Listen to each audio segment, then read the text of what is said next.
नमस्कार, संमिताज रेसिपीमध्ये तुमचं पुन्हा एकदा स्वागत। तर आज आपण उकडीचे मोदकची रेसिपी पाहणार आहोत आणि उकडीचे मोदक आपण खास करून संकष्टी चतुर्थी किंवा अंगारकीला, नागपंचमी किंवा गणेश चतुर्थीला आपण करतो। तर आपण साहित्य पाहूया। इथे 1.25 वाटी मी तांदळाचं पीठ घेतलंय, एक अख्खा ओला नारळ खोवून घेतलाय, 1 वाटी गूळ,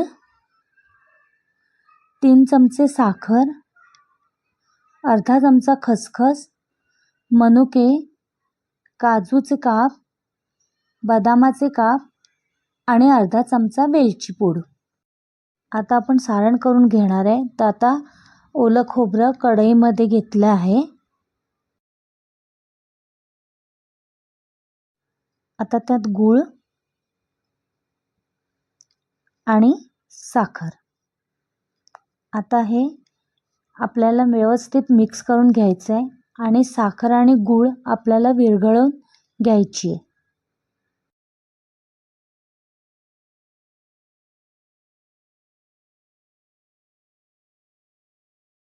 सारणामध्ये आता इथे मनुके, काजू, बदाम आणि खसखस घालून आता व्यवस्थित आपल्याला मिक्स करून घ्यायचं आहे।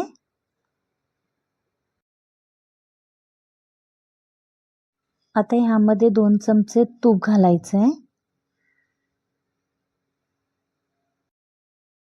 आता मिक्स करून घेऊया।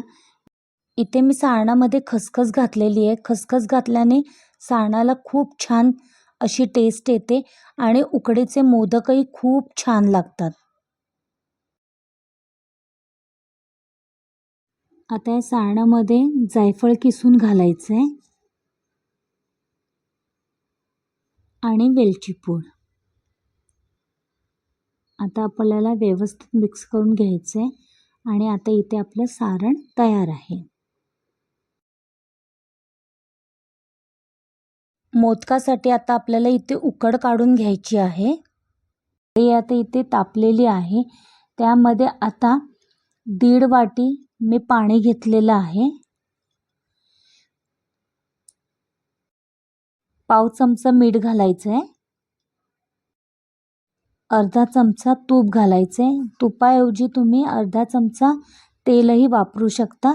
आता आपल्याला ह्या पाण्याला उकळी आणू द्यायची आहे।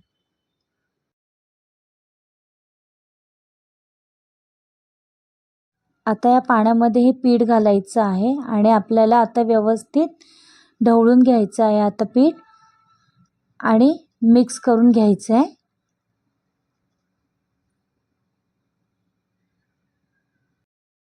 पीठ इथे तयार आहे। पिठाला आपल्याला जास्त वाफवून घ्यायचं नाहीये।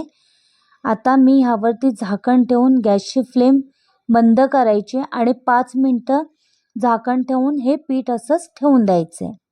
5 मिनिटं झालेली आहेत। पीठ आता मी परातीमध्ये काढून घेते। पीठ गरम आहे म्हणून तांब्याने आपल्याला पिठाला व्यवस्थित घोटून घ्यायचं आहे। आता थोडं थोडं पाणी शिंपडून आपल्याला हातानेच आता पिठाला मळून घ्यायचं।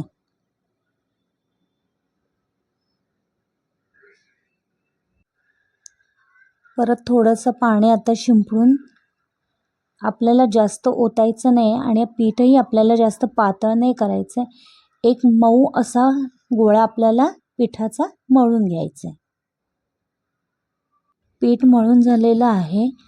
मी 4 ते 5 वेळा थोडं थोडं पाणी घेऊन इथे पिठाचा गोळा मी मळून घेतलेला आहे। तुम्ही पाहू शकता की किती व्यवस्थित पीठ आपलं मळून झालेलं आहे।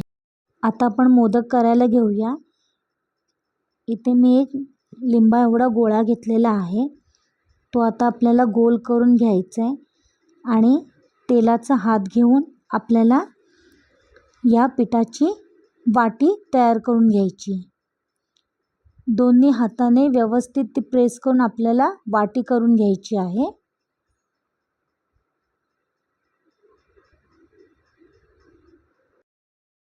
अशा प्रकारे आपल्याला वाटी करून घ्यायची. आता ह्यामध्ये आपल्याला सारण घालायचं आहे. इथे मला मोदकाची ऑर्डर आली होती म्हणून आई आणि मी आज मोदक करतोय आणि त्याचबरोबर आम्ही मोदकाचं शूटही केलेलं आहे. तर अशा प्रकारे आपल्याला दोन्ही हाताने अशा पाकळ्या करून घ्यायच्या आहेत एकदम अलगदपणे आणि हळूहळू मोदक असा हाताने आपल्याला वळवत घेऊन जायचे. तर इथे आपला मोदक तयार झालेला आहे.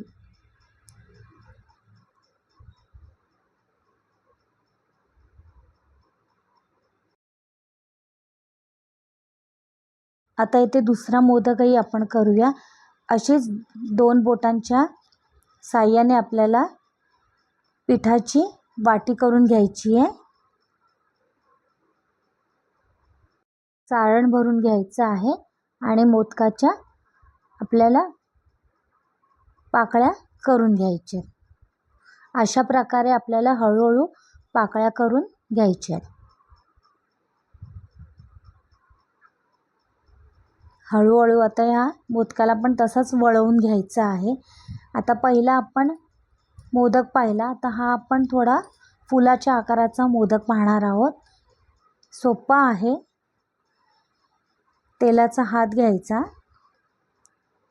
आणि कडा आपल्याला प्रेस करून घ्यायच्या आणि त्यांना असा पाकळ्यांचा आकार द्यायचा आहे. दिसायला पण खूप छान दिसतो हा. तर अशा प्रकारे आपला हा दुसरा मोदकही तयार झालेला आहे. इथे आपण आता तिसरा मोदक करून घेणार आहे. त्याचीच वाटी करून घेतलेली आहे आणि आता मोदकाला पाकळ्या करून घेतल्यात. तसाच आपल्याला हळूहळू मोदक असा वळवून घ्यायचा आहे आणि ह्या मोदकाला आता आपण मुरड घालणार आहोत. मोदकाच्या आता जो मध्यभागी आहे तिकडच्या कडा आपल्याला हळूहळू प्रेस करून घ्यायच्या.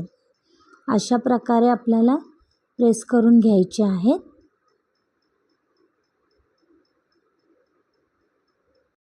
आता अशा प्रकारे आपल्याला मुरड घालत जायचं आहे. फोल्ड करायचं आणि प्रेस करायचं, फोल्ड करून प्रेस करायचं. ही अशी मुरड घातली जाते. तर इथे आपला तिसरा मोदकही तयार झालेला आहे. तुम्ही पाहू शकता. तर इथे मोदक करून झालेला आहेत. मुरड घातलेले फुलाचे आणि पाकळ्यांचे मोदक. तर आता आपल्याला ह्या मोदकांना वाफवून घ्यायचं आहे. पाणी इथे टोपामध्ये उकळलेलं आहे. आता त्यावरती मोदकाची चाळण ठेवायची आहे. मी ओला रुमाल करून त्यावरती मोदक ठेवलेले आहेत. आता हाय फ्लेमवरती हे मोदक आपल्याला 10 मिनटं वाफवून घ्यायचे आहेत. 10 मिनटं इथे झालेले आहेत. मोदकही छान वाफले आहेत. तुम्ही पाण्याचा हात घेऊन तुम्ही चेक करू शकता. हाताला पीठही लागत नाही आहे आणि मोदकही छान मऊ असे झालेले आहेत. अशा प्रकारे इथे मोदक झालेले आहेत आणि मोदक किती छान दिसत आहे. मी तुम्हाला दाखवते की मोदक किती मऊ आणि लुसलुशीत झालेले आहेत.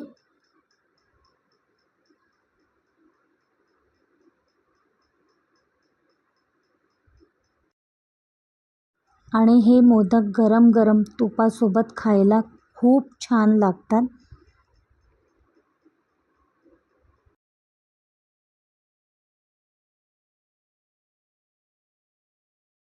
मोदकाची रेसिपी तुम्हाला कशी वाटली मला नक्की कमेंट करून सांगा आणि माझ्या चॅनलला लाईक, शेअर आणि सबस्क्राईब करायला विसरू नका. धन्यवाद.